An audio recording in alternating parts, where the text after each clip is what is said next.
We bought a $30 computer. But can it run Doom?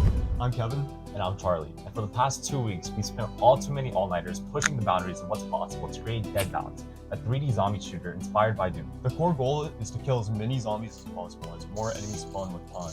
The player has damage drop-off and collision logic, whereas the enemies have collision and path marking. You interact with the game using 2 joysticks, one to move your character's position and the other to look around the x-axis. To shoot enemies, we have a button on the back to act as a trigger, and we also have a button in the front to change between languages mid-game. We also have a physical health and ammo bar on the sides of the screen. First, let's go over the hardware. To interface the LEDs, we use an LED driver that takes in the analog voltage signal and activates the LEDs in order based on its magnitude. And since we have 2 sets of LEDs, we will need 2 drivers and 2 4-bit DACs to give that input signal, which we program by feeding player attributes and converting them to the correct data value. The joysticks are 2D potentiometers. Since the MSPM0 has 2 ADCs, we assigned each joystick 1.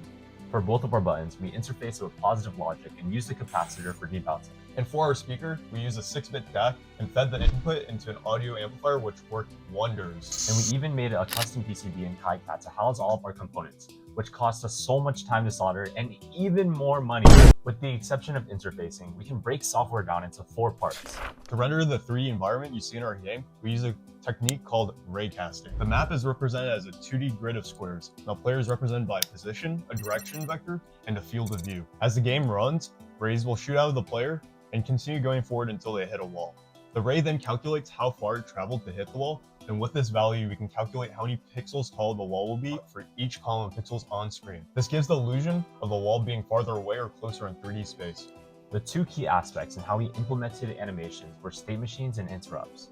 We developed a struct for each frame containing attributes like the address of the sprite and ROM, dimensional properties, and desired location. And each animation is simply an array of these frames, with the variable shotgun containing a pointer to the current animation to be played. The thing controlling the animation is an interrupt that fires at 3 Hz and traverses through each array if the condition is true. However, the issue with overlaying sprites is that they constantly get overridden by the updating environment, which causes flickering. The solution is to create a buffer in RAM where we store our pixels to be displayed and output them to our LCD all at once. But since all of the pixels take 40 kilobytes of RAM, we have to render the screen in 2 parts. Next, we have game logic. The player and zombies are entities with their respective attributes. The shooting mechanism also uses raycasting to calculate the distance between the player and the zombie. If the player presses shoot at close range, they do 100 damage, while further shots do less. If the distance between the zombie and the player reaches a certain threshold, the player loses health progressively, which is controlled by another, you guessed it, interrupt at 30 Hz.